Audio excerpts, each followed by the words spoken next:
আমি শশা রে, আমারে খাইস না, আমারে খাইলে তোর দূর হয়ে যাবে রে। দেখ ভাজা পোড়া খায়া করছে কি, নে একটু মুছে দিলাম, নাইলে তো পরে কবি শশা খায়া কোনো উপকার পাইলাম না। আমি বেসন রে, আমারে মুখে লাগাইলে তোর বউ তোরে চিনার আগে দুইবার ভাববে, আমারে মুখে লাগাইস না রে। ভাব রে, নাকের উপরে এইসব দানা কিসের রে?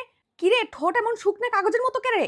আমি দই রে, আমার সাথে লেবু মিশিয়ে মাথায় লাগা রে, লাগাইলে দেখবি খুশকির নাম গন্ধ থাকবে না। আমি উকুন রে, আমি জর্দা রে, আমি মশার কয়েল রে, আমি পিজ্জা রে, আমারে বেশি খাইলে তোর পেট খারাপ হবে রে, আর পরে টয়লেটের দৌড়াদৌড়ি করতে হবে, তাই পেট খারাপ করার জন্য এখনই আমার বেশি করে খা। আমি ডিম রে, আমারে খাইলে তোর হাড় হবে লোহার মতো